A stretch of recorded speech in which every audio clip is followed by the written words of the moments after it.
Ok, ahora sí. Entonces les doy otra vez la bienvenida. Estamos en la parte número 4. 4 en el lenguaje hebreo, según el alfabeto, es Dalet. Es por eso que ustedes ven aquí esto que parece como una R al revés, digamos, pero esto es una letrita llamada Dalet. Nosotros estuvimos en Aleph, que fue la parte uno, pasamos por Bet, que fue la parte 2, pasamos por Gimel, que fue la parte 3, y ahora estamos en Dalet, que es la parte 4. Am, en esta parte 4 nosotros ya estamos cerrando el tema del templo, ¿ok? Como dijimos antes, recuerden, aquellos que no pudieron ver las clases anteriores, acá le hicimos una especie de pequeño resumen, lo que se vio en la clase uno, y ahí tienen cada uno de los temas acerca de qué era el templo, cuál es la historia del templo, por qué fue destruido el templo. Eso está todo en la clase uno. En la clase 2 hablamos acerca de cómo se recuerda la destrucción del segundo templo, qué costumbres fueron las que se establecieron desde aquel entonces para el pueblo judío hasta el día de hoy. Es decir, cuáles son las cosas que hoy en día el pueblo judío está haciendo desde la destrucción del segundo templo. Cuando hablamos del segundo templo, aquí o sea, cabe destacar que estamos hablando del templo de Herodes. Hay muchísima gente que toma por segundo templo el templo de Zorobabel. Ahora, recuerden que el templo de Zorobabel fue una reconstrucción del primero, es decir, que aún sigue siendo el primero. El primer templo es el templo de Salomón, de Zorobabel es la reconstrucción de Jerusalén, es decir, el templo ya existía, nada más que estaba destruido y ellos tuvieron que venir a reconstruirlo. En el caso del segundo templo, cuando hablamos del segundo templo de Herodes, ¿por qué se habla del segundo templo de Herodes? Porque fue, sí, destruido por completo el que estaba antes en su lugar. Es decir, que cuando él llega, agarra la zona del monte Moriah, quita todo lo que había, y entonces ahí él levanta un nuevo templo para congraciarse con el pueblo judío en aquel entonces. Recuerden que el rey Herodes él no era judío, y él pertenecía a gente que en realidad no se llevaba muy bien con el pueblo judío, pero esa fue una de las maneras que él pudo hallar gracia con el pueblo. Entonces, el segundo templo, cuando hablamos de segundo templo es porque es reconstrucción desde cero, es decir, se vuelve a hacer nuevamente un templo. Por eso que cuando se habla de tercer templo, es porque nuevamente va a ser edificado un templo desde cero. Recuerden que al día de hoy el pueblo de Israel no tiene templo, por lo tanto, entonces, cuando se habla del tercero, se está hablando acerca de la reconstrucción de este tercer templo y de arrancar directamente nuevamente, como se hizo en el pasado, arrancar directamente desde cero. En la clase 3, nosotros ahí vimos algunos secretos ocultos en el libro de Esther, acerca del entendimiento y la interpretación del nombre de Dios. Estuvimos investigando también cómo es que se habla, si verdaderamente en la Biblia está escrito Monte Moriah o no está escrito Monte Moriah. Recuerden que ahí logramos investigar y logramos descubrir qué es lo que verdaderamente está escrito en las escrituras, y que a veces nosotros por un lenguaje así ligero, porque hemos escuchado y porque nos acostumbramos a hablar, simplemente decimos el monte Moriah, y no es exactamente lo que allí dicen las escrituras. Eso lo van a ver en la clase 3. Y no lo digo yo, sino que la Biblia nos lo está diciendo. Y también hablamos acerca de las prácticas que se hacen de manera pública, y investigamos si verdaderamente todos los judíos están esperando por un tercer templo o no, si es algo general nacional o no es algo general nacional. Eso también lo vimos en la clase 3, así que recomiendo a todos aquellos que aún no vieron estas tres clases anteriores, tienen que ir aquí a la página de Israel Adora, recursos gratis de LAN, y va a aparecer esta página. Cuando aparece esta página, entonces ustedes ahí pueden ver todo el material que ahí está, y ahí se van a encontrar, como les dije también, con la aplicación del mapa 3D de la ciudad de Jerusalén, ¿no? O sea, los recursos de Jerusalén en 3D. Eso también lo tienen ahí. Hoy lo que nosotros vamos a ver es cuál es la función según el judaísmo ortodoxo en relación al templo de Jerusalén al día de hoy, es decir, que ellos lo que tienen que hacer en cuanto al templo. Recuerden que en realidad el templo era un lugar en donde quien en realidad prestaba servicio eran los sacerdotes y los levitas. Entonces tenemos que ver cómo de alguna manera el judaísmo, los rabinos, hoy en día están entrelazados con ese tema y con el templo, porque ellos también les interesa mucho esto de que se levante. Vamos a ver acerca del tema de los sacerdotes y los levitas, qué está pasando con ellos, dónde están y si es que están. Mucho se habla acerca de todo esto, ¿no? Pero es muy poca la información que se tiene. Vamos a hablar un poquito acerca de los utensilios, sí, aquellos que fueron encontrados, aquellos que fueron restaurados. Vamos a hablar un poco acerca del tema de los planos y vamos a tratar de mostrarles una factible fecha de la reconstrucción, de cuándo va a ser el tercer templo. Ustedes saben que exactamente, si no me equivoco, en el día, digo, si no me equivoco, por el tema de la diferencia horaria que tenemos nosotros con ustedes, pero creo que para ustedes fue en el día de hoy, para nosotros fue en el día de ayer, que Biden dio una plática diplomática para las naciones en las cuales Estados Unidos tiene relación. Habló acerca de una situación con Rusia que estaban teniendo, en donde él también determinó de que terminó el periodo de silencio de los Estados Unidos para con Rusia. Hasta aquí él hacía silencio, pero ahora se termina el periodo para con Rusia. Fue un mensaje muy interesante lo que él hizo, pero es el primer gobierno que llega a los Estados Unidos y desde que toma el poder no se comunica con el Estado de Israel. Es decir, no existió hasta el día de hoy una comunicación con el territorio de Israel, con el primer ministro, no hubo mensaje, a pesar de que él dice que su mejor amigo es el primer ministro Benjamín Netanyahu.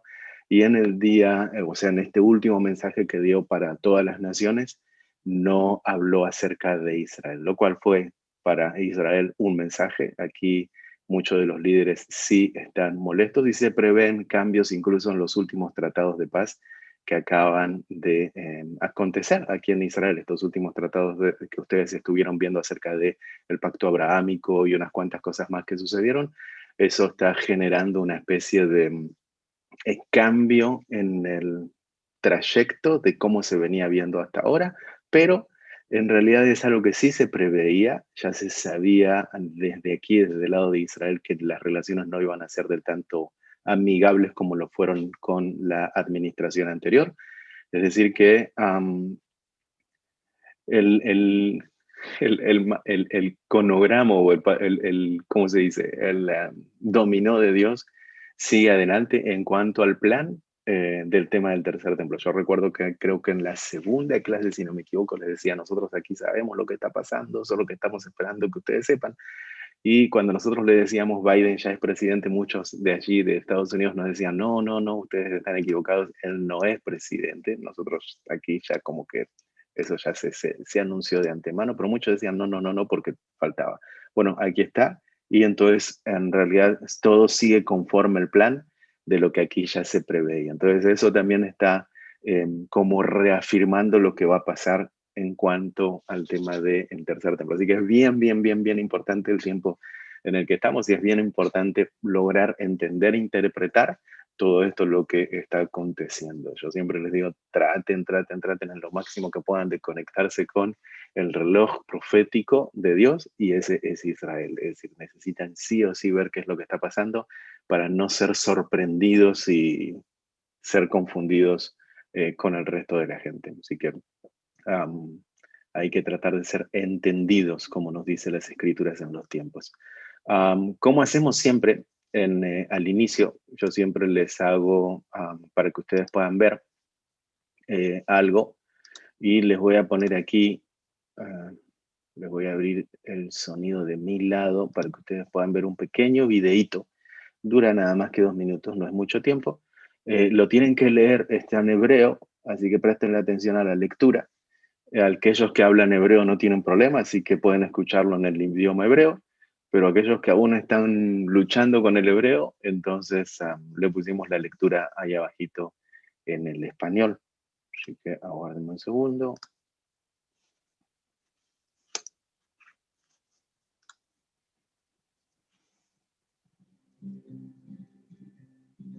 שנייה, מה כהנא, במקדש, וכהן, לא בגלל שבחרו בי בכהן, אלא אבא שלי כהן, וגם הסבא שלי כהן, הסבא רבא שלי כהן, עד אהרון הכהן שהיה הראש הראשון לכל הכהנים של עם ישראל. כל מישהו משבט לוי ממשפחת אהרון הכהן, הוא נקרא כהן, שהקדוש ברוך הוא בחר אותו כדי שיעבוד ויהיה משרת השם בבית המקדש. לפני כ-30 שנה הוקם המכון, וכל הכלים כמעט מוכנים לבניין בית המקדש השלישי שיבנה. אחרי שבנינו את הכלים, נשאר לנו את העובדים. מי יעבוד בבית המקדש? הנה הכל. אנחנו צריכים להכשיר את הכהנים כדי שיהיו מוכנים לעבודה בבית המקדש. בהתאם לכך הוקם בית ספר שנקרא נזר הקודש, שתפקידו להכשיר כהנים שיהיו מוכנים ממש לבניין בית המקדש. בהתאם לכך גם כן נעשו תרגולים מעשיים לקראת בית המקדש. יש לנו את עבודת הפנים, איסוף המים, קורבן פסח, שבועות, סופי הלחם, ביקורים, כל אלה תרגילים שנעשו ונעשים במהלך השנה. כל הכהנים שלמדו בעבודת נזר הקודש באים ומתרגילים את העבודה מחדש. מורים, מלמדים את הרבנים שמלמדים לנו את הלכות העבודה. את הרב ישראל אריאל, ראש מכון המקדש, הרב עזריה אריאל, ראש כולל מכון המקדש, הרב יהושע פרידמן, גם מרבני הכולל, שבאים ומדריכים את הכהנים להלכה ולמעשה. השאיפה שלנו, שזה לא רק יסתכל בתוך מקום הקטן הזה, ולא רק בקבוצה מצומצמת, אלא שכל הכהנים בעם ישראל, העולם כולו, יבואו וילמדו את ההלכות כדי שנהיה מוכנים לבית המקדש. וכאן אני קורא לכל הכהנים שיבואו וילמדו. אנחנו נשתדל בעזרת השם להגיע לכהנים, אבל גם הכהנים ישתפו איתנו פעולה, ילמדו מה שהם צריכים ללמוד, יהיו שותפים כחלק מעשי מבית ספר כהנים. גם מי שלא כהן, יש לו אפשרות לבוא, לעזור ולתמוך, כי בסופו של דבר הכהנים אמורים לשרת את כל שאר עם ישראל ואת כל העולם.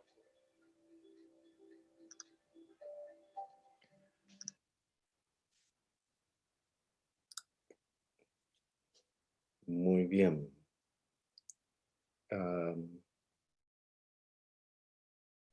No sé si me escuchan. ¿Sí? Ok. Ahí como les acaban de ver en este vídeo, no sé si alguno de ustedes sabía qué es lo que estaba pasando con el tema de los sacerdotes, o qué es lo que no estaba pasando con el tema de los sacerdotes. Como ustedes acaban de ver, así rapidito para los que no pudieron leer bien rápido, hoy existe una escuela de entrenamiento, y esta escuela de entrenamiento se encuentra en la ciudad de Jerusalén, en donde ya están trabajando seriamente en el tema de los servicios. Aún no está el templo, y eso sí lo tenemos que afirmar. Ustedes saben que no está el templo, pero el hecho de que no esté el templo no quiere decir que ellos no se estén preparando.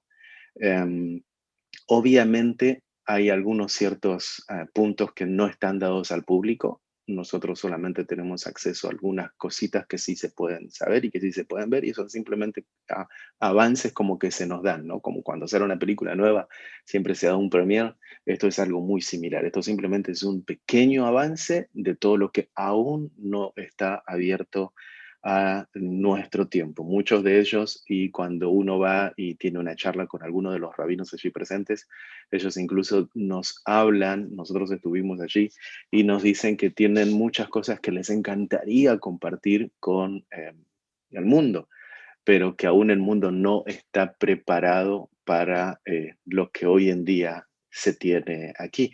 Entonces, como que hay muchísima confusión, y no solamente eso, también hay muchísimo fanatismo que puede llegar a ser perjudicial a la hora de decir alguna palabra incorrecta o a la hora de mostrar algo incorrecto. Recuerdan que en la clase anterior, en la parte número 3, nosotros vimos acerca de una de las festividades importantes y una de las prácticas que los sacerdotes están haciendo. Y en esa de las prácticas, incluso en el video acaban de ver una que se llama la libación del agua.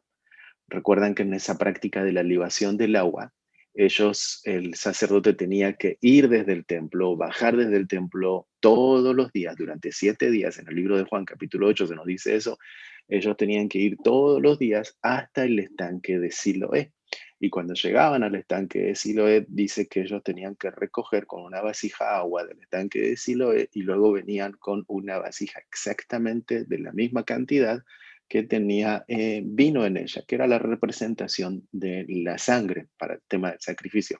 Cuando ellos subían, tenían que ir al altar y tenían que verter, o sea, sí, volcar el agua en el mismo tiempo. Tenía que bajar la misma cantidad de agua y la misma cantidad de vino. Cada sacerdote lo hacía en el mismo tiempo. Eran dos, uno de cada lado, y allí estaban los levitas. Y eso lo hacían durante 7 días, todos los días, que es lo que se llamaba la libación del agua. Recuerden que en el último y gran día de la fiesta, la Biblia nos dice que Jesús se pone en pie. Ese era el día número 8, en donde el pueblo judío, todo el pueblo judío, cuando terminaba este proceso de la libación del agua, al día número 8, ellos estaban esperando que el Señor responda por lluvia. ¿Por qué ellos hacían la libación del agua? Porque la libación del agua era como ejercer en lo físico lo que ellos estaban esperando en lo espiritual. Es decir, ellos movían el agua aquí en la tierra, en lo terrenal, porque en la fiesta de tabernáculos les iba a representar un año de lluvia, que la lluvia representaba bendición. Ustedes también lo van a tener eso en el libro de Zacarías. Am, pero también lo que aquí está aconteciendo es que cuando Jesús dice en el octavo día, todos estaban esperando la lluvia, Él se pone en pie en el área del templo y Él dice, todos los que tengan sed, vengan de mí y beban. Entonces, Él está diciendo, recuerdan que Él dijo, el que de mí beba no tendrá sed jamás, que de Él corre ríos de agua viva. Am, Él está hablando, ¿y por qué dijo eso? Es decir, él dijo eso por el tema de la libación del agua. Él estaba diciendo, ustedes están esperando por la lluvia, pero en realidad yo soy la bendición, yo soy la fuente de bendición. El que de mí bebe no tendrá sed jamás. Él estaba demostrando allí delante de todos ellos lo que ellos estaban haciendo físicamente, como que esa práctica no tenía sentido si verdaderamente ellos creían en él. Eso es lo que nos está explicando en el Nuevo Testamento, en el libro de Juan, conforme lo que estaba pasando allí en toda esta cultura de la época del Segundo Templo y todo lo que estaba pasando en esta festividad. Pero en el libro de Juan, capítulo 19, nos dice algo bien, bien, bien interesante. Ustedes recuerdan que Jesús está en la cruz, le terminan de crucificar, le habían puesto aquel letrero. Recuerdan que nosotros hablamos del nombre del letrero y es bien clave, pero eso lo van a encontrar en la clase, en el curso del Jesús histórico, qué es lo que exactamente dice cuando los religiosos se dieron cuenta, mandaron a cambiar, vaya a Pilato y le dijeron, cambie ese nombre y diga, él dijo esto y Pilatos dijo lo que escrito, escrito está. Y en realidad ahí hay un mensaje que es increíble y que no se pudo borrar y ahí quedó en el madero, en el lenguaje hebreo, en el original, que cada uno que pasaba podía ver lo que allí estaba escrito. Nosotros leemos la traducción al español, pero en el lenguaje hebreo había un significado. Recuerden que aquí se basa mucho también en el tema de los números, en la importancia de cada letrita y el conteo con el número. Entonces, cada letra tiene un significado numérico. Pero fíjense lo que dice en el verso 34. Dicen, pero uno de los soldados le abrió el costado con una lanza y luego salió sangre y agua. Ahora, para los que aún no se dieron cuenta, qué es lo que está queriendo decir ahí, está queriendo explicarnos Juan acerca del cumplimiento de la libación del agua. Recuerdan que el sacerdote tenía que bajar al estanque de Siloé, agarrar agua, agarrar sangre. Jesús, Juan capítulo 8 dice, el que de mí beba no tendrá sed jamás, como diciendo, este sacrificio ya no tiene real sentido al entender verdaderamente quién es el sumo sacerdote por excelencia.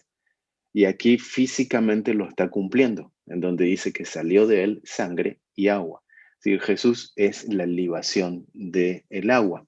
Dice, el que lo vio da testimonio y su testimonio es verdadero y sabe que dice verdad para que vosotros también creáis. Porque estas cosas fueron hechas para que se cumpliese la escritura, hueso no quebrarás de él. Y también otra escritura dice, mirarán al que traspasaron, eso lo dice en Zacarías, y llorarán amargamente como una madre llora por su primogénito.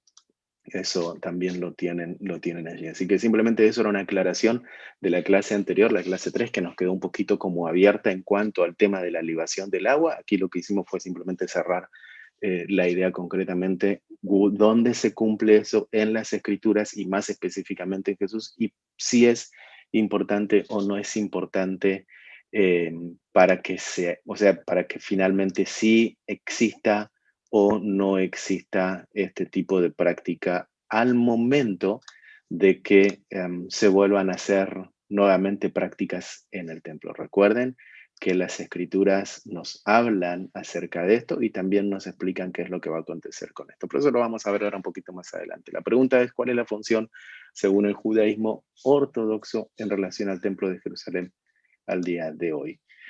La respuesta es esta. Recuerdan que hubo un periodo de 400 años de silencio entre Malaquías y Mateo.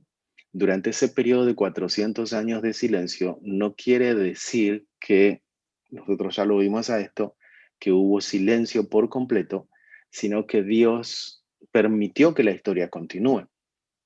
En esa parte de la historia nosotros tenemos muy en claro que, por ejemplo, entra acción el tema de los griegos, cuando ellos vienen aquí y conquistan.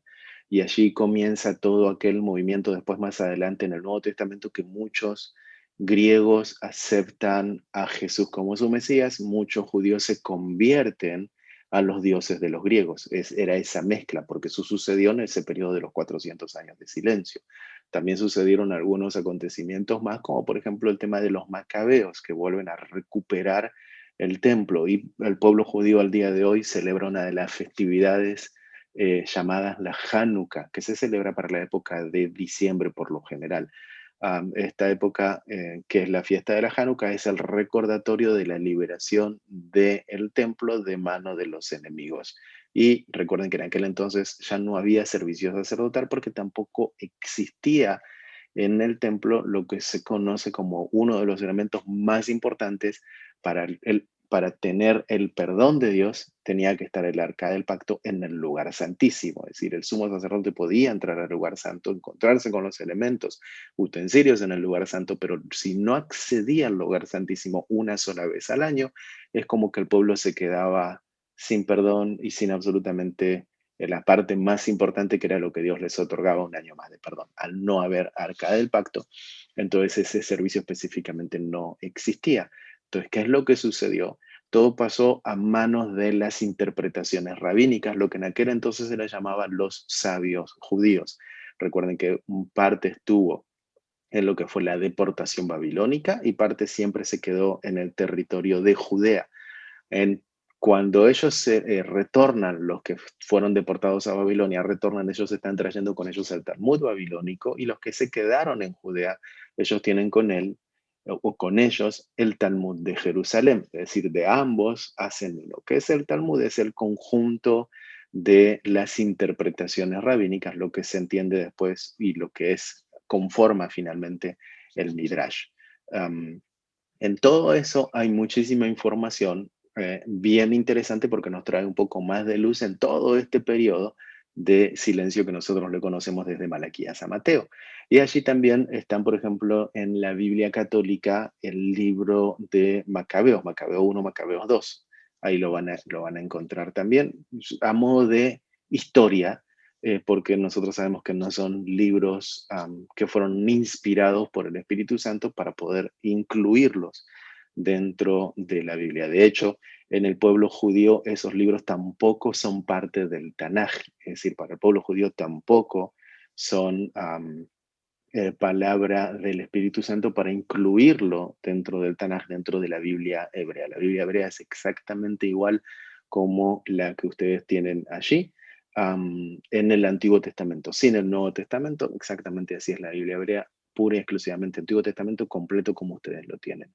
Pero durante este periodo, entonces, en definitiva, de los 400 años de silencio, lo que sucede es que los rabinos toman el desafío de poder ayudar en los asuntos sacerdotales y de tomar el control a nivel nacional. ¿Por qué? Porque tampoco había rey. Recuerden que ya no había reyes, y también era la época en donde los sacerdotes se habían debilitado por el hecho de no haber arca del pacto. Por lo tanto, se tuvo que emerger un nuevo liderazgo y ese nuevo liderazgo fue el liderazgo rabínico, creando finalmente lo que se conoce hasta el día de hoy como el Sanedrín. Entonces, muchas de las cosas pasaban por ellos y ellos finalmente son los que tienen la autoridad en cuanto a la educación, en cuanto a las festividades, en cuanto a todo lo que tiene que ver con el tema político y todo lo que tiene que ver con nivel nacional.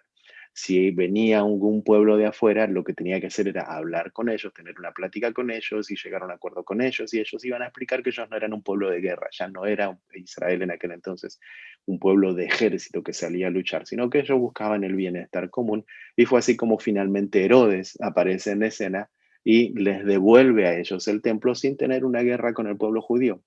Dice, nosotros vamos aquí, vamos a ocupar todo este sector, les vamos a hacer el templo que ustedes siempre han querido, y llegaron a un acuerdo, se levanta aquel templo. Entonces, concretamente el trabajo de los rabinos fue el tener el control por completo del pueblo, y en ese fue el periodo en donde se encuentra y donde está llegando Jesús, se encuentra con ese liderazgo, con el liderazgo rabínico, que por supuesto nosotros sabemos que hubo mucha diferencia o muchos cambios en cuanto al liderazgo de Moisés.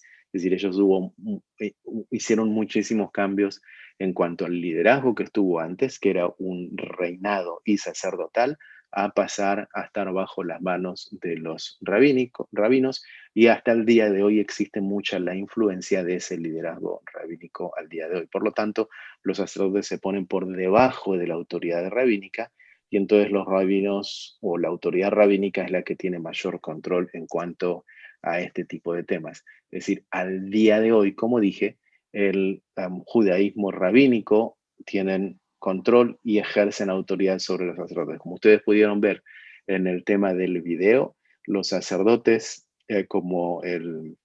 uno de ellos dijo en el video, él no es sacerdote porque seleccionó ser sacerdote, sino porque es de generación en generación, es generacional. Uno viene de la familia sacerdotal, pero necesita ser entrenado. ¿Y cómo es entrenado? Entonces se abre esta escuela, y quienes son los encargados de enseñarlos son los rabinos. Los rabinos no son los que van a estar ejerciendo servicios en el templo, sino que son aquellos que han sido seleccionados por parte de Dios de nivel generacional. Entonces, los rabinos, en resumen, son los que están enseñando a los sacerdotes cómo van a hacer nuevamente las prácticas en el futuro, y que aún demuestra que ellos están bajo el liderazgo y las órdenes rabínicas a lo que va a acontecer en el futuro. Acerca de la protección de los sacerdotes y levitas, como vieron en el video, si bien hay una escuela de sacerdotes, también existe lo mismo para los levitas. Una vez al año se hace un encuentro en Jerusalén, en donde vienen levitas de diferentes partes del mundo a elevar salmos. Entonces empiezan con prácticas de salmos, y eso lo hacen en las escalinatas sur de lo que era el antiguo monte del templo. Es decir, cuando uno venía desde la ciudad de David, subiendo hacia las escalinatas sur, por donde se conoce que estaban en aquel entonces los arcos de Juldá. Hoy en día esa puerta o ese paredón o ese muro, mejor dicho, se encuentra cerrado, pero sí están las escalinatas del segundo templo, y allí es donde se hacen estos grandes conciertos levíticos, en donde ellos también se están preparando para lo que algún día va a venir. Y aún también siguen bajo el liderazgo y la autoridad de los rabinos. En cuanto al tema de los utensilios, porque es bien importante para que el templo esté reconstruido, se necesita poner elementos allí dentro. Estos elementos se les llama utensilios. Estos utensilios fueron, conforme las escrituras, dados con un cierto requisito, y cada cosa tiene su detalle, es decir, tiene que tener su forma de hacerlo, su manera de trabajarlo, su am, peso específico, su medida específica. La Biblia nos dice, hay tantos codos, ¿o recuerdan? Entonces eso se hace de una manera muy, muy, muy, muy meticulosa para lograr tener exactamente lo mismo. ¿Qué es lo que pasó con los utensilios originales? Nosotros sabemos que ambos templos, tanto primero como segundo, fueron destruidos. El primero, recuerden que fue durante la época, la conquista babilónica, fue destruido, y el segundo fue destruido por los mismísimos romanos. Cuando vienen y destruyen Jerusalén, bajo una profecía que ya Jesús había dado antes en Lucas 19, verso 42, entonces dice, y vendrán días sobre ti en donde no quedará piedra sobre piedra, entonces vendrá la caída de la ciudad de Jerusalén. Eso sucede en el año 73 después de Cristo, unos 40 años después de que Jesús ya haya muerto y resucitado. Viene el cumplimiento de esa profecía. Jerusalén cae por completo, y cuando cae por completo, por consecuencia también cae el templo. Muchos de los utensilios del templo son saqueados, son robados, pero muchos otros también son destruidos y son desaparecidos. Durante el periodo de 2000 años, el pueblo de Israel, que casi estuvo fuera de todo Israel, cuando retorna nuevamente en el 1948, se dan a la tarea de tratar de recuperar todos estos utensilios, obviamente muchos de ellos sin éxito. Se cree que el candelabro, la menorá, el original, aún se encuentra en Roma. Se ha hablado con el liderazgo del Vaticano pidiendo que devuelvan los elementos que se llevaron, y el Vaticano, la respuesta es que ellos no robaron, sino que ellos tomaron lo que les pertenecía. Recuerden que el templo le pertenecía de alguna manera sí a ellos. Herodes le pertenecía a Roma, por lo tanto ellos consideran que todo lo que se invirtió ahí les pertenece a ellos, por lo tanto no iban a devolver nada. Entonces el pueblo judío lo que hizo fue: no debatamos más sobre este tema, vamos a hacer réplicas. Y se pusieron al trabajo de hacer réplicas. Um, en el lugar santo, presten atención a esta imagen que tienen aquí, porque esta es una especie de eh, mapa visto desde arriba. Es decir, como que nosotros ahora estamos en el techo del templo. Esta es la entrada principal, por aquí es donde entraba el sacerdote. Este es el lugar santo, que se conoce, y aquí estaba el velo. Detrás de este velo se encontraba el lugar santísimo, es decir, el arca del pacto con las tablas de la ley. Eso estaba aquí dentro. Y con la vara de Aarón, recuerdan que había reverdecido. Eso estaba en este lado, en el lugar santísimo, y solamente el sumo sacerdote que se encontraba de este lado podía entrar una sola vez al año de este sector, no más. Aquel que entraba incluso y no era considerado justo, santo o puro de parte de Dios, caía muerto, y entonces otro sacerdote que estaba por aquí afuera tenía que volver a entrar hasta que el Señor finalmente decía un año más de perdón. En este lugar, en el lugar santo, había tres utensilios que eran importantes para el servicio diario en el templo, y que era un trabajo que el sacerdote tenía que hacerlo todos los días. Uno de ellos era la menorá. La menorá es el candelabro, lo que nosotros tenemos aquí. Aquellos que visitaron Jerusalén y que han tenido la oportunidad de estar aquí en estos últimos años, han caminado por una de las plazas, por la plaza judía, dentro del barrio de Jerusalén. Ustedes tienen 4 barrios dentro de la ciudad antigua de Jerusalén. Está el barrio judío, el barrio musulmán, el barrio cristiano y el barrio armenio. Aquellos que pasaron por el barrio judío van a pasar por un sector en donde les van a mostrar la segunda muralla reconstruida, o parte de lo que quedó de la segunda muralla de la Jerusalén antigua, y van a pasar por un lugar en donde hay una sinagoga que se conoce como la sinagoga Urba.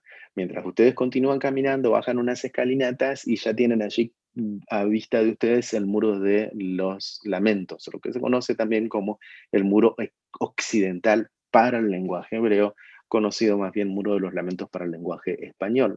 El pueblo judío no le conoce como muro de los lamentos, aquí se le conoce como muro occidental. Muro de los lamentos es otro término que se puso más tarde y que no tiene mucho que ver con el pueblo judío. Entonces, mientras ustedes hacen toda esa caminata, van a encontrarse en el camino con un candelabro de 7 brazos, una menorá. Esa menorá es la réplica de exactamente del el candelabro que estuvo en el lugar santo. Lo que quiere decir que esta ya está preparada para cuando el templo se levante. Esta menorá, es decir, este candelabro, va a ocupar este lugar. Cada elemento, cada utensilio tiene su espacio. El candelabro se ponía mirando hacia la zona sur, y tiene una especificación y tiene una respuesta de por qué tenía que estar en la zona sur, por qué se observa a la zona sur, y por qué, por ejemplo, este que está aquí al ladito observa hacia la zona norte, y por qué este está aquí, está entre ambos, entre los dos. Eso nosotros se lo pusimos también allí en un material para que ustedes puedan profundizar un poquito más acerca de esto. Y también cómo era, qué era lo que tenía que hacer el sacerdote con el tema del candelabro, porque también era una acción bien, bien importante. Am, También ya están los utensilios de la limpieza del candelabro. El candelabro tenía que ser limpiado todos los días y todos los días tenía que ser repuesto con aceite para que la luz, es decir, nunca esta luz esté apagada todo el tiempo. Tiene que estar encendida. Esto también ha sido traído a nuevo, es decir, lo han hecho eh, por completamente nuevo, algo que tampoco se encontró, pero sí lo tuvieron que hacer de nuevo. Y conforme está escrito en el Antiguo Testamento, ellos ya lo tienen determinado aquí de esta manera, y algunos escritos antiguos que demostraban cómo era que se hizo en aquel entonces. Esto también ya se encuentra, es decir, que todo lo que tiene que ver con el candelabro y la activación y la limpieza y el encendido ya está hecho. Es decir, la fase de esa parte ya terminamos. Ellos dicen, vamos a continuar adelante. ¿Cuál es la otra parte que está faltando? Recuerden que eran tres. Es la mesa de los panes de la proposición.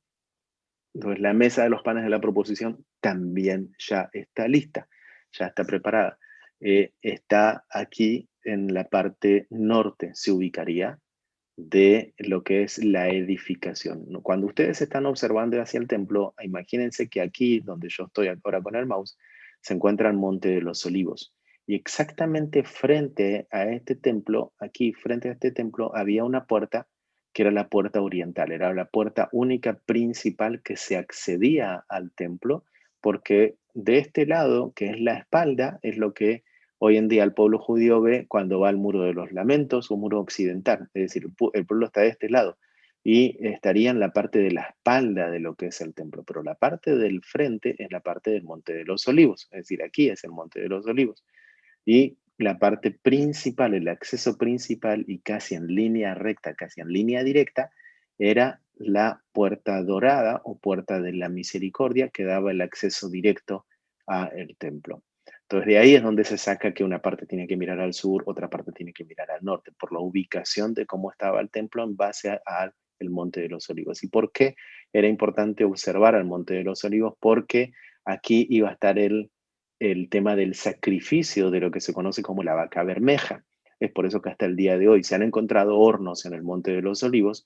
Um, Recuerden que la vaca bermeja tenía que ser quemada, utilizarse sus cenizas, y eso se hacía en el Monte de los Olivos, pero no se hacía aquí, en el área del Monte Moriah.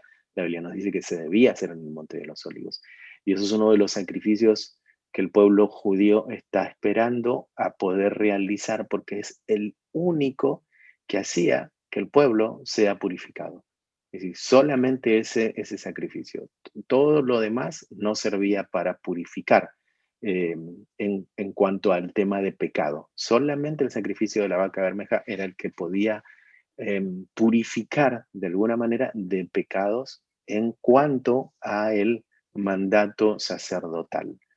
Obviamente, después estaba el final, que era el principal, el que el sacerdote tenía que entrar aquí dentro y pedir perdón, pero por medio de, primero, de la vaca bermeja, de la utilización de la vaca bermeja. La pregunta es por qué Dios lo determinó así. Dios es soberano, Él tiene la respuesta. Eso lo hizo en el pasado y así lo determinó. El pueblo judío, aquellos que aún no conocen al Mesías, entonces quieren nuevamente volver a aquello.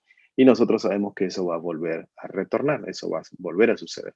Entonces, esto se encuentra y hoy se encuentra en la ciudad antigua de Jerusalén, en el barrio judío, en un lugar llamado el Instituto del Tercer Templo. Un tercer elemento es el altar del incienso. El altar del incienso iba aquí, en la parte central. Y este altar de incienso también ya se encuentra en la ciudad de Jerusalén. Es decir, los tres elementos importantes que van a ser ubicados en el lugar santo ya están. Allí están, preparaditos, guardados, protegidos. Mientras tanto, la escuela de sacerdotes entrenando a los sacerdotes, haciendo las prácticas en los elementos que se van a depositar una vez el templo físico esté preparado. Es decir, las tres cosas ya están completamente listas.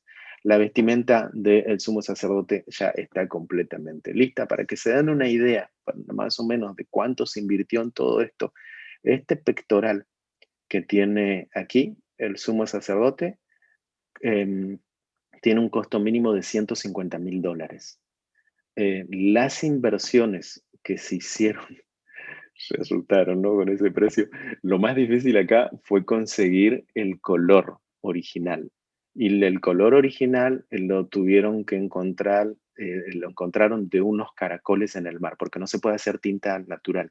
Tenía que hacer, perdón, no tiene que ser tinta de hoy en día. Por ejemplo, vamos y hacemos pintura, pintamos, cambiamos el color de la vestimenta. Tiene que ser natural. Ese color solamente se podía lograr con una tinta de un animal. Y era imposible poder encontrarlo. Por muchísimos años lo intentaron y era imposible.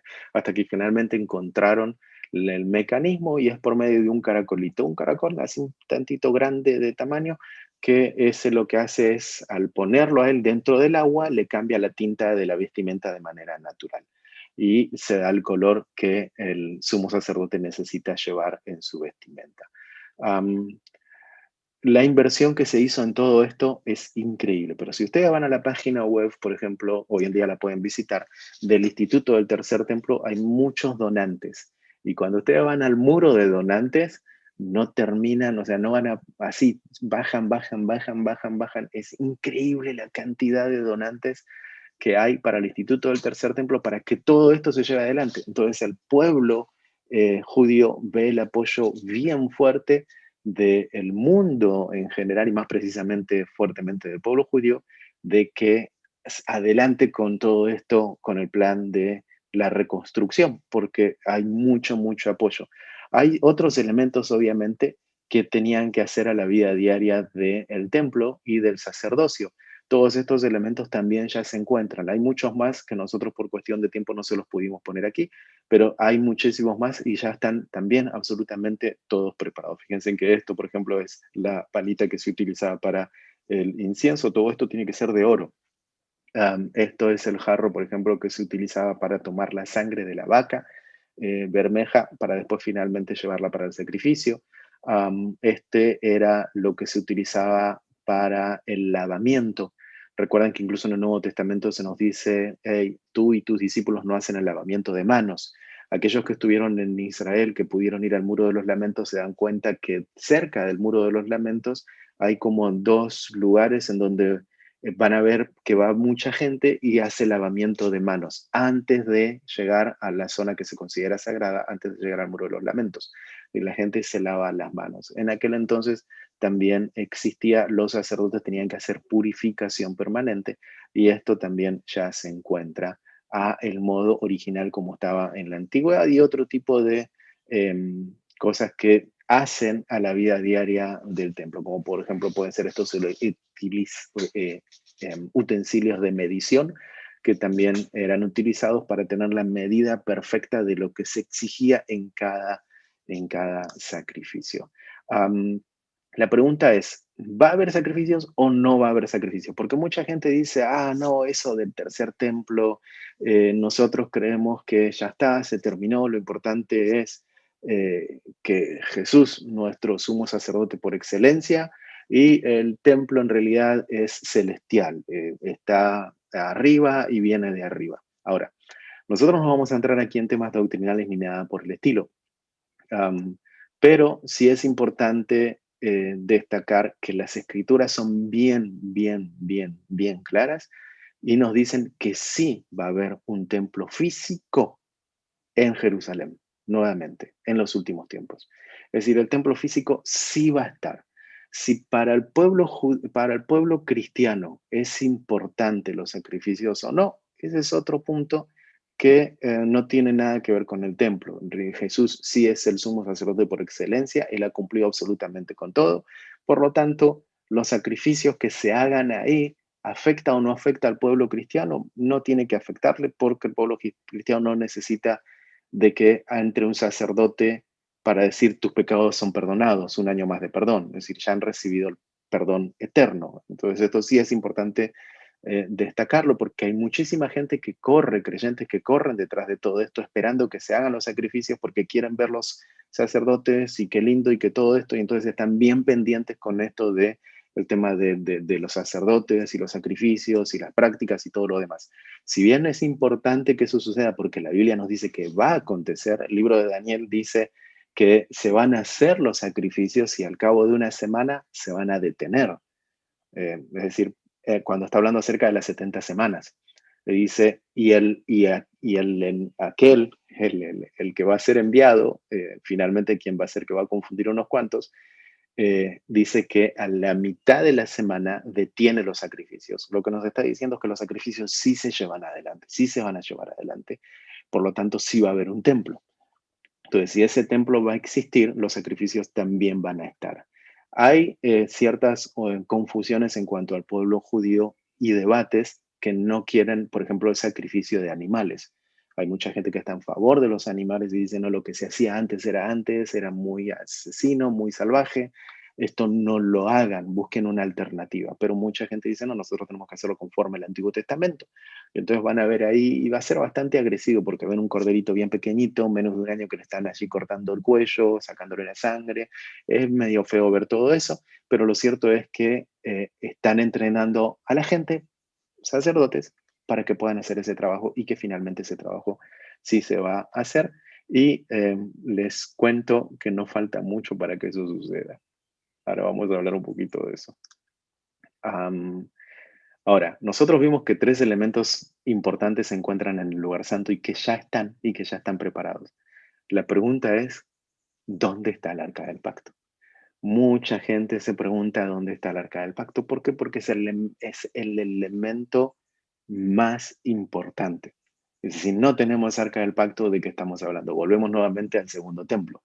Volvemos nuevamente al templo de Herodes, en donde no existía sacrificio, no existía perdón de pecados, no existía algo que le dé sentido. Por lo tanto, el Sanedrín era quien tomaba la decisión final. Haga esto, 1, 2, 3, 4, vaya aquí, pida perdón.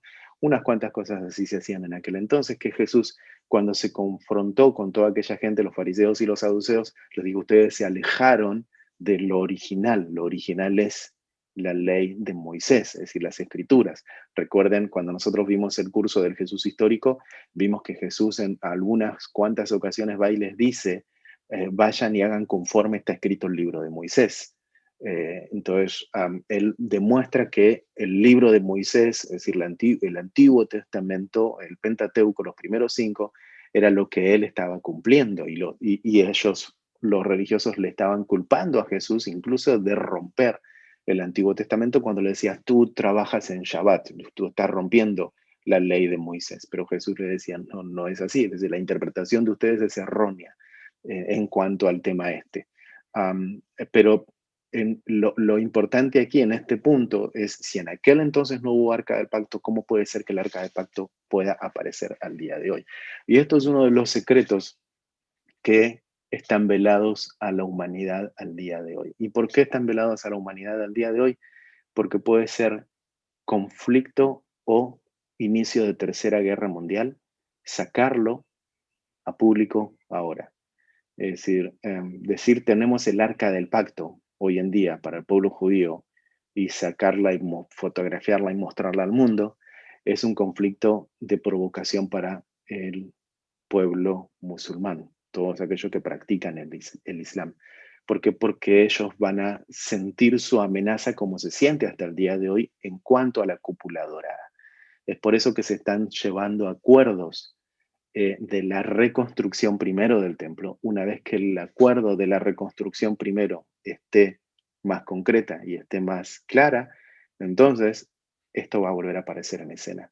Cuando ustedes hablan y entrevistan a los encargados de la reconstrucción del tercer templo, cuando les preguntan, ¿ustedes saben dónde está el arca? Ellos se sonríen y lo único que dicen es, sí lo sabemos, pero no lo podemos decir. Y solamente está en un grupo cerrado el tema de que lo sepan. Entonces dicen, pero un momento, ¿cómo es que lo sepan y se supone que si alguien tocaba el elemento, porque el sumo sacerdote moría si no era santo, tiene que morirse al tocarlo, pero recuerden que ya dejó de cumplir la función que cumplía en el Antiguo Testamento. Es decir, ya directamente los pecados han sido pagados. Entonces ya el arca del pacto no cumple exactamente la misma función cuando Jesús se levanta de la resurrección, es decir, se levanta de la muerte. Ya el arca del pacto dejó de funcionar. Es decir, si aparece nuevamente y si se la encuentra, allí está. No cumple demasiada función porque ya Jesús terminó con ello. Recuerden que sin sangre no hay remisión de pecados. Para eso también se utilizaba todo esto. Jesús termina cumpliendo también todo aquello como sumo sacerdote por excelencia. Entonces, si es que ellos la tienen, podríamos llegar a decir de que posiblemente, ok, está bien, ellos lo tienen. Pero ahí nos quedamos entonces con eso. Que la tengan o no la tengan, ¿qué está pasando? Ahora, la gran pregunta es, ¿dónde está? ¿Dónde está? Fíjense en esto. Tenemos tres opciones y de hecho tenemos escritos antiguos que el rey Salomón hizo réplicas del arca. No sé si ustedes sabían esto, pero hubo réplicas del arca. ¿Por qué el rey Salomón hizo réplicas del arca?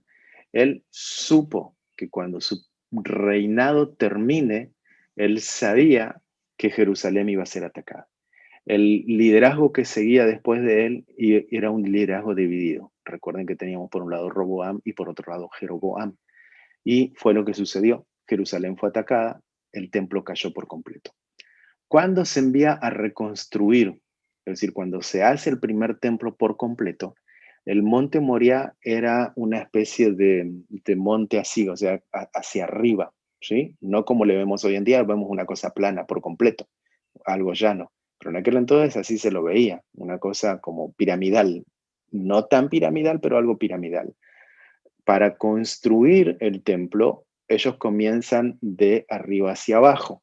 Es decir, lo que ellos hicieron fue comenzar a cavar hacia abajo. Lo que al parecer, según los escritos antiguos, se dice que había cámaras. Recuerdan que en los libros de los profetas se encuentran y dicen, y cuando pasó por aquí fue llevado y vio una cámara oculta y pasó por otra cámara y vio otra cámara oculta. Es decir, había diferentes cámaras. Salomón se cree que él edificó diferentes cámaras, pero hubo una cámara que era la más secreta y la más segura, en donde ahí ocultó el arca. Y el arca estuvo de alguna manera oculta por un tiempo y fue cambiada cuando estuvo el proceso de los acuerdos con diferentes reinados. Recuerdan que el reinado de Salomón fue un reinado que llamó la atención por no haber guerras, pero sí tuvo muchos acuerdos y él permitió muchos dioses extraños que tomen lugar en todo el sitio de lo que era la explanada. La Biblia nos dice, por ejemplo, en el libro de Crónicas, Segunda de Crónicas, capítulo 34, van a ver los versos de los 8 al 33, también lo van a ver en Segunda de Reyes, capítulo 22, algo bien interesante. Josías, siendo bien pequeñito, él se transforma en rey de Israel. Y él envía a el sacerdote Hilcías a que vaya a hacer la purificación del templo. Es decir, por años el Estado de Israel y el pueblo de Israel había estado alejado de Dios. Acá préstenle muchísimo atención porque esto es bien importante para aquellos que van a enseñar las escrituras y para poder entender qué está pasando con el arca. Dice que Josías era pequeñito, entonces él le dice a Hilcías, vaya y haga la limpieza y la purificación del templo. Cuando Hilcías llega, se encuentra con todos dioses extraños, empieza a sacar un montón de cosas afuera, y posiblemente allí es donde la historia nos dicen, los escritos, nos dice que el arca que estaba oculta, estaba oculta. Cuando vino Nabucodonosor, no se encontraron con el verdadero, sino que se encontraron con una réplica. No era el verdadero arca del pacto. Y ahí es donde estos escritos nos dicen que eso cuando Hilcías viene y hace la limpieza, entonces él va nuevamente a restaurar el arca poniéndola en el lugar en donde pertenecía. Y la Biblia nos dice finalmente que desde el reinado de Josías no hubo una fiesta de la Pascua como la época de Moisés. Es decir, hasta aquella época no hubo, desde Josías, por ejemplo, cuando él vuelve a hacer esta festividad, fue como volver nuevamente a tiempos antiguos, que él volvió a reconectar al pueblo nuevamente. Recuerden que no hubo, incluso durante el periodo de Salomón, em, un periodo de demasiada relación de Dios con el pueblo. El pueblo se había alejado por la cantidad de dioses extraños que habían pasado. Si bien él tenía muchísima sabiduría, pero toda la sabiduría también que utilizó fue mucho en el tema de las finanzas. En la Gemara, que son libros escritos de el pueblo judío, nos dice que se encontraba guardada exactamente en la misma cámara que el rey Salomón había creado para guardar el arca original. Es por eso que mucha gente hoy en día cree que el arca se encuentra en la ciudad de Jerusalén, debajo de la que nosotros vemos hoy en día en las antigüedades abajo, excavaciones. Hace unos años atrás se hicieron excavaciones. Ustedes que visitaron, aquellos que visitaron y aquellos que pudieron estar o aquellos que no, les aconsejo que algún día vengan, vayan al túnel del templo, visiten el túnel del templo. Es un lugar que ustedes van a pasar y van a sumergirse 18 metros debajo de la Jerusalén actual, la que se ve hoy en día, y era mucho de lo que era la Jerusalén de la época de Jesús, de la época del segundo templo, 18 metros abajo, y se van a encontrar con otro mundo, se van a encontrar con otra ciudad allí debajo que no es la misma que se ve. Les van a mostrar túneles, les van a mostrar casas, les van a mostrar escrituras antiguas, es increíble. Entonces ellos dicen que allí están las cámaras en donde está oculta el arca, pero que por el momento eso no puede hacerse luz. Cuando se hicieron algunas excavaciones para poder llegar al arca, el pueblo vecino, los musulmanes, ellos lo que hicieron fue oponerse por completo y se levantó lo que se conoce como la primera intifada, el primer ataque al pueblo judío de manera fuerte para poder evitar que se hagan excavaciones allí, porque ellos sentían como ruido debajo de la cúpula dorada. Una segunda opción es la que dice que el arca se encuentra en Etiopía. Y esa segunda opción se basa en el libro de Reyes, Primera de Reyes, capítulo 10. Recuerdan que vino la reina de Etiopía y ella trajo muchos regalos porque quería conocer al rey Salomón. Y la Biblia nos dice que el rey Salomón le entregó también muchos regalos. De allí es que también hoy en día muchos judíos son etíopes, porque ella se fue de aquí embarazada y allí fue en donde muchos se llevaron nuevamente después y muchos de allí salieron judíos, ¿no? De la reina, después por Salomón. Pero una de las opciones es que Salomón le envió el arca también a la reina de Sabá. ¿Para qué arca le había dado? Obviamente, si en el caso que le dio el arca, supongamos que eso sí fue real y la historia no se equivoca en cuanto a eso, le dio la réplica. ¿Por qué hizo esto Salomón? En el caso de que le haya dado la réplica, ¿por qué lo hizo? Él lo hacía para confundir, porque no quería que la original se vaya de Jerusalén, que la original siempre se quede en Jerusalén. Entonces, cuando le vienen a atacar, le dicen, no, no la tenemos, se la regalaron. Pero también tenemos otra opción, que el arca se encuentra en el monte Nebo. No sé si escucharon acerca de esto, pero si ustedes van al libro de Macabeos, Historia Judía, segunda de Macabeos, capítulo 2, dice lo siguiente. En los documentos se dice que el profeta Jeremías ordenó a los desterrados tomar el fuego, como ya se ha dicho, y que, dándoles la ley, les mandó que no se olvidaran de los mandamientos del Señor ni se dejaran engañar al ver las estatuas de oro y plata de los falsos dioses y los adornos que les cubrían. Y les dijo muchas otras cosas para recomendarles que no abandonaran la ley. Estaba escrito también en ese documento que el profeta, por instrucciones de Dios, se había hecho acompañar por la tienda del encuentro con Dios y el arca de la alianza, y que había dirigido al monte y que se había dirigido al monte desde el cual Moisés había visto la tierra prometida de Dios. En otras palabras, el monte Nebo. Y que al llegar allí, Jeremías, el profeta, había encontrado una cueva en la que depositó el arca de la alianza, la tienda y el altar de los inciensos, después de lo cual tapó la entrada. Algunos de los acompañantes volvieron después para poner señales en el camino, pero ya no pudieron encontrarlo. Jeremías, al saber esto, les reprendió diciendo: este lugar debe quedar desconocido hasta que Dios tenga compasión de su pueblo y vuelva a reunirlos. Entonces el Señor hará conocer nuevamente sus objetos y aparecerán la gloria del Señor y la nube, como aparecieron en tiempos de Moisés y cuando Salomón pidió al Señor que el templo fuera gloriosamente consagrado. Esto se encuentra en los libros de los Macabeos. Macabeos es parte de la historia del pueblo judío, lo que nosotros conocemos como 400 años de silencio de parte de Dios. Ahora, esa opción dice que el arca de la alianza se encuentra en una cueva en el monte Nebo. Nuevamente, ¿original o réplica? Nosotros sabemos, según los escritos antiguos, que había réplicas. Lo que está haciendo aquí se levanta una confusión, en otras palabras, para perder de vista a la original. Nosotros sabemos que Salomón era estratégico, él recibió sabiduría. Él podría haberlo hecho muy fácilmente, hacer réplicas. Era sabio, sabía lo que estaba haciendo y sabía lo que iba a pasar de alguna manera. Él era avanzado en sus tiempos. Entonces, al día de hoy nos dejó como ciertas cosas a resolver. Pero por eso, cuando uno le pregunta al pueblo judío, aquellos que están encargados del tema del templo, les preguntan, ¿dónde está el arca? Se sonríen y dicen, nosotros ya lo sabemos. Entonces ellos se basan en los escritos antiguos de que se encuentra aún en la ciudad de Jerusalén, pero aún el mundo no está preparado para verlos. Entonces, una vez esté el tercer templo listo, nosotros vamos a saber verdaderamente en cuál de estos tres lugares se va a traer nuevamente el arca. Lo cierto es que el arca aún está por aquí en la tierra, en algún lado, a pesar de que nosotros vemos que también Juan vio en la visión que el arca se encontraba en el cielo. Pero hay un arca física que puede ser la réplica que se va a utilizar cuando el tercer templo esté edificado. Planos del templo. Estuvimos en la oficina, estuvimos con los encargados de la reedificación.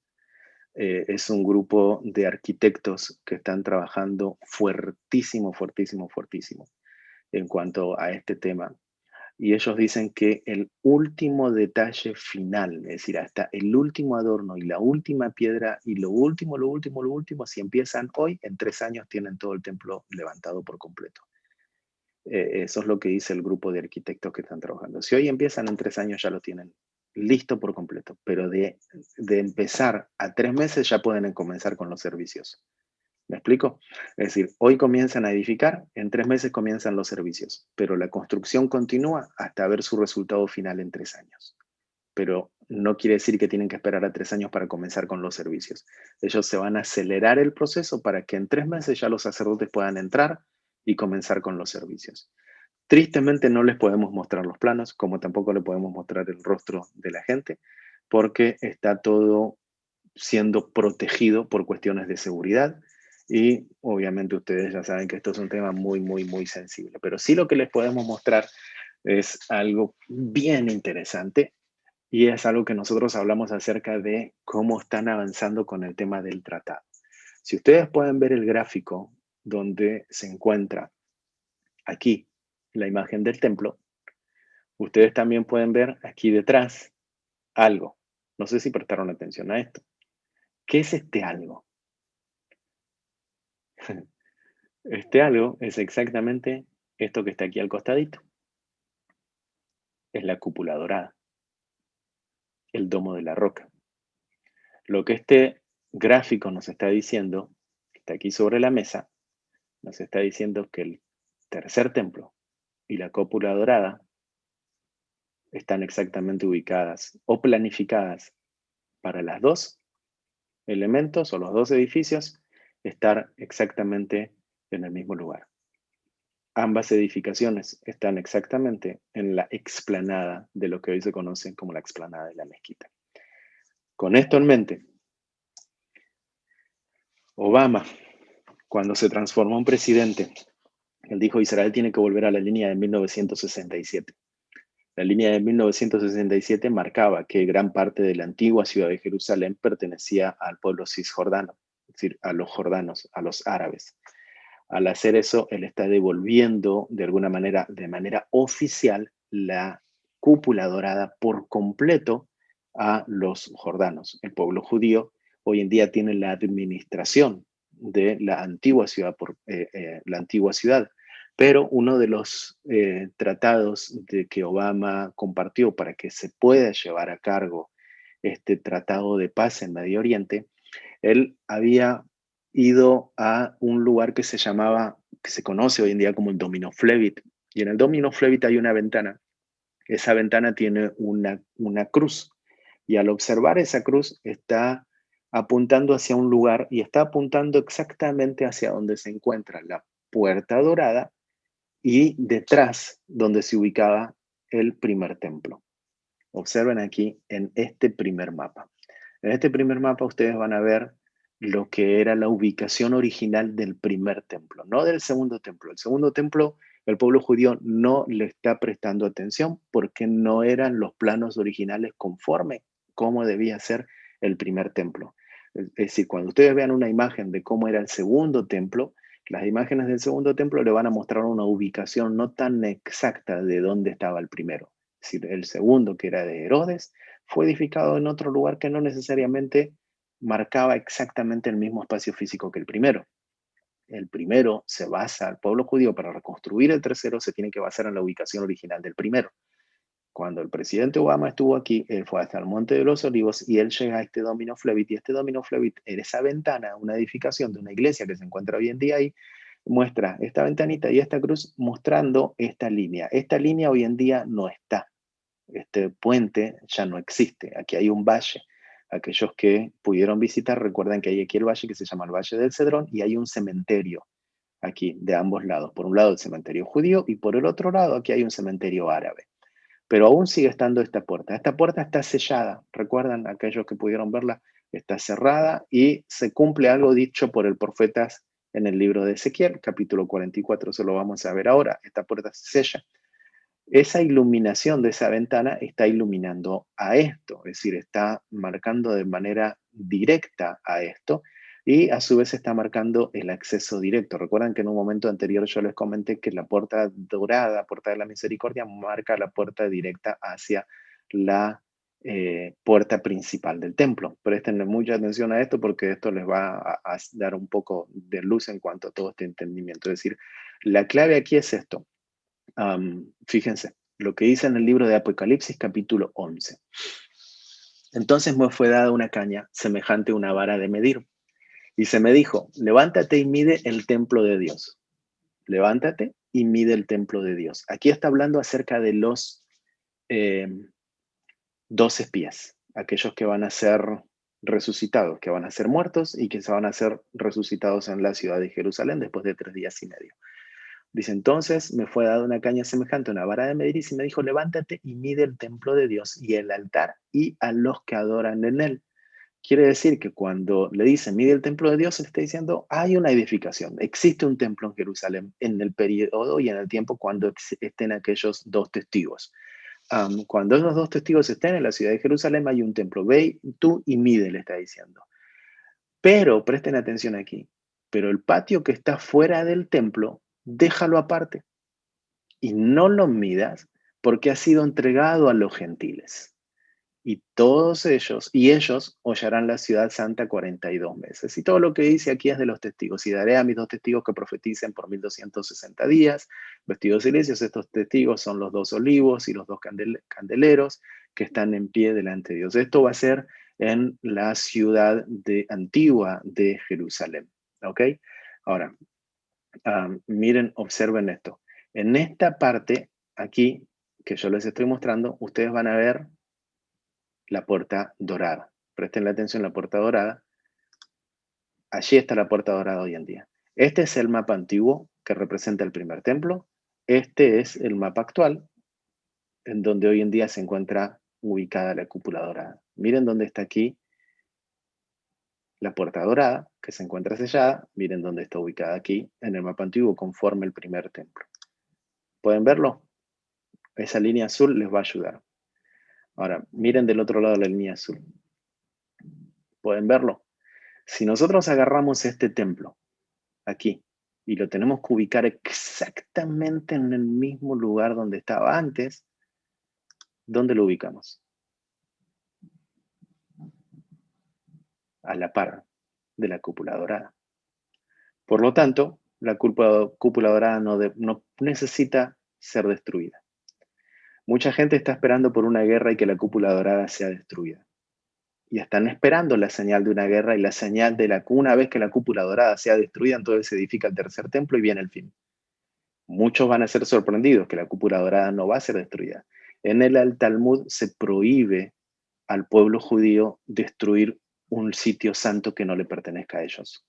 Es por eso que hasta el día de hoy, cuando el pueblo judío tuvo la posibilidad y que estuvieron los soldados aquí en el año 1967 y recuperaron todo el área de la explanada, muchos dijeron, ¿por qué no destruyeron la cúpula cuando tuvieron la oportunidad? Porque lo tenían prohibido conforme al Talmud, no lo pueden hacer. O sea, ellos no pueden destruir un lugar santo considerado otro pueblo. Es decir, no era el tiempo. Muchos dicen, pero era la oportunidad, el ejército entró ahí, estuvo ahí, lo recuperaron, tendrían que... Y terminamos con toda esta historia. Pero no lo pueden hacer porque lo tienen prohibido también.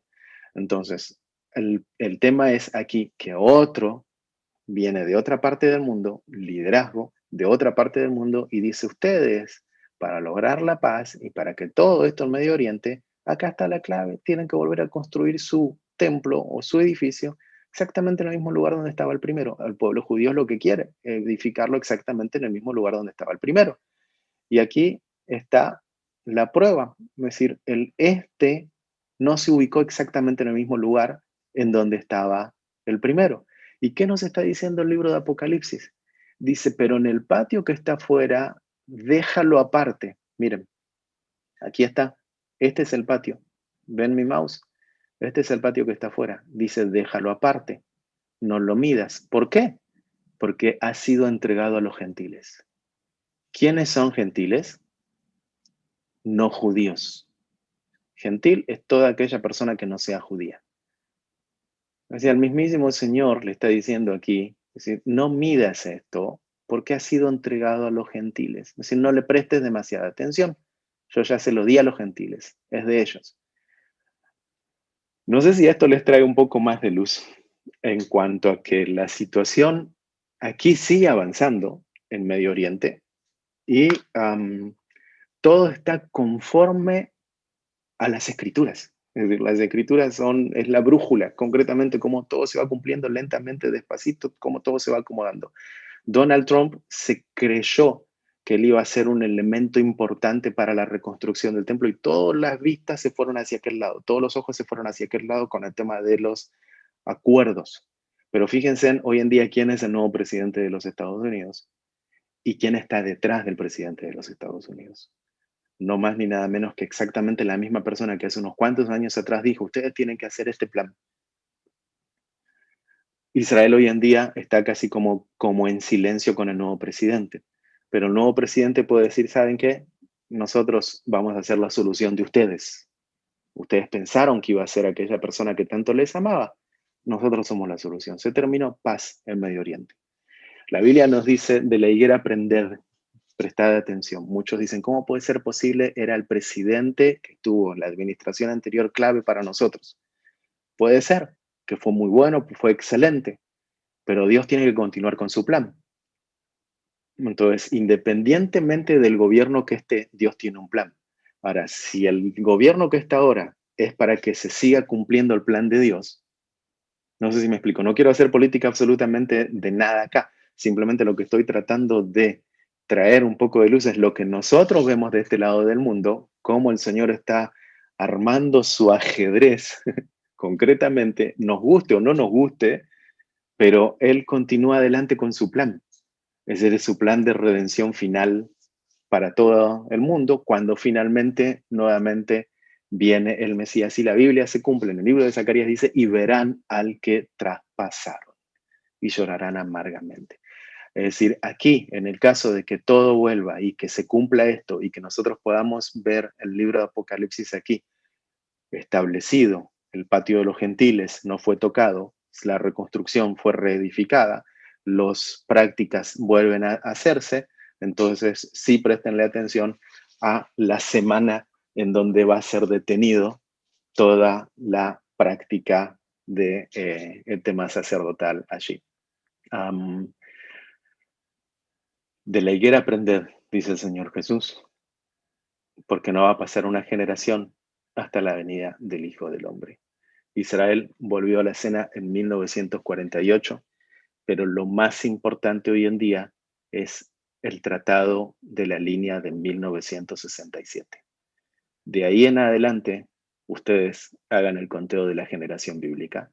La Biblia en el libro de los Salmos nos habla de una generación bíblica, son 85 años.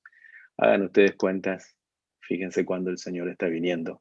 Aquí solamente tienen Ezequiel 44. Me hizo volver hacia la puerta exterior del santuario, la cual miré hacia el oriente y estaba cerrada. Y me dijo Jehová, esta puerta estará cerrada, no se abrirá ni entrará por ella hombre, porque Jehová, Dios de Israel, entró por ella, estará por tanto cerrada.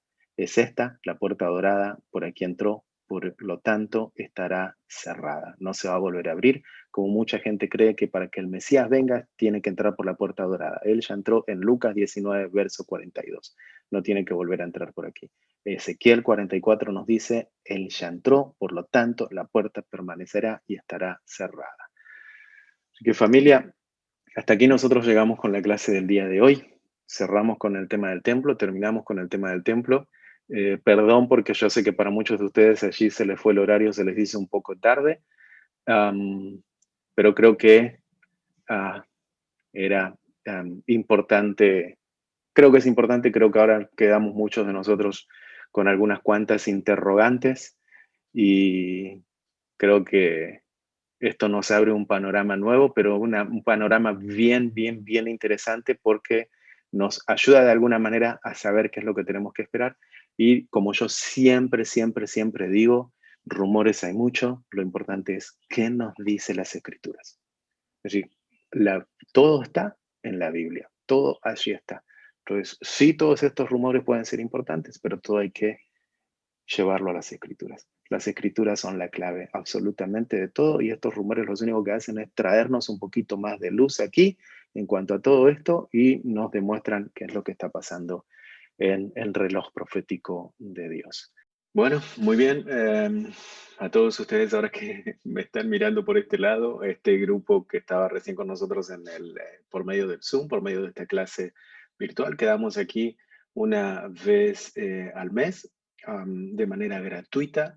Nosotros, de verdad, es un privilegio y una alegría enorme poder ayudar y colaborar con cada uno de ustedes que se encuentran allí del otro lado y que no pueden visitar la tierra de la Biblia. Nosotros desde aquí, desde la tierra de la Biblia, tratamos de llevar lo máximo que podemos hacia afuera en cuanto a el tema de estudios, desde el punto de vista histórico, arqueológico, bíblico, geográfico, y diferentes interpretaciones que se puedan llegar a tener por allí. Tratamos de traer luz en cuanto al tema de interpretaciones quizás de confusión y como nosotros siempre decimos aquí, uno de nuestros puntos claves es crear expertos en el tema de Israel. Y para nosotros también una de las cosas más importantes es generar una enseñanza saludable, una relación saludable con Israel y para con el pueblo judío. Así que todos aquellos que aún no son parte de la academia y que vieron este video, les gustó y quieren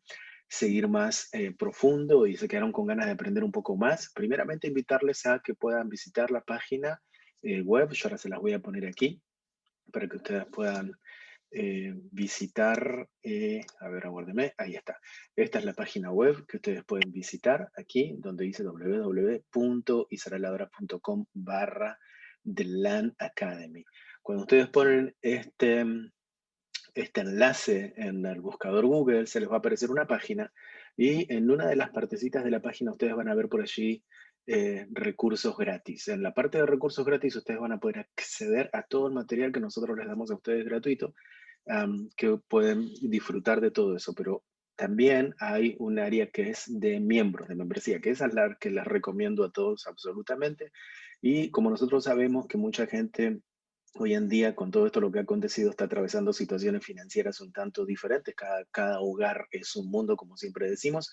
Entonces hemos dado tres opciones y en esas tres opciones ustedes pueden acceder conforme ustedes puedan a los diferentes recursos que hay. Por ejemplo, am, aquí hay un listado, por ejemplo, cuando ustedes entran a la parte de membresía, hay un listado de clases que damos. Cada clase, por lo general, cada curso por lo general son 8 clases. Por ejemplo, aquí el curso del Jesús histórico tiene 8 clases, Relaciones Judeo-Cristianas tiene 8 clases. Aquí, acerca de las finanzas y los secretos que tiene el pueblo judío para la finanza y la prosperidad, aquí está el curso de Hebreo Bíblico también, Rollos del Mar Muerto, y así una serie de cursos que ustedes se van a encontrar dentro de la plataforma que es exclusiva para los miembros, aquellos que tienen membresía. Cada uno tiene, hay 3 tipos de membresías. Estos 3 tipos de membresías nosotros les denominamos, perdón, membresía Aleph, Bet y membresía Gimel. Es decir, estos son los 3 nombres que le hemos dado.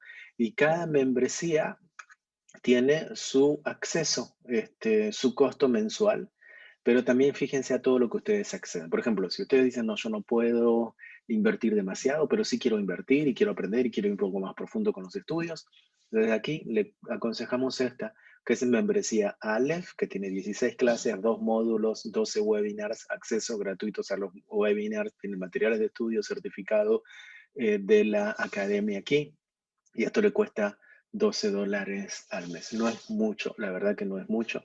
Eh, yo sé que para mucha gente le parecería mucho, pero simplemente es una cuestión de quizás ordenar un poquito ahí las prioridades y se van a dar cuenta que el hecho de invertir en usted, en el liderazgo y en el desarrollo personal es importantísimo. Y estamos en una época en donde creo muchos hoy en día que invierten o tienen más tiempo para estar delante de un ordenador y es bien importante poder invertir en usted, en su desarrollo personal. Y esto es uno de los beneficios que creo todo este periodo que estamos atravesando nos está dando. Aquellos que pueden un poquito más, entonces mi consejo es que vayan aquí, a la membresía B también. ¿Por qué? Porque tiene el doble de cantidad de clases. En lugar de 16, tienen 32 clases. Son 4 cursos que están teniendo. La cantidad de webinars es la misma. Es un webinar mensual, gratuito, que pueden acceder, pero aquí también reciben una Biblia hebreo-español de regalo, una Biblia que el costo de la Biblia es cerca de $80, así que esa la están recibiendo también de regalo. En definitiva, reciben el doble y además tienen un regalo.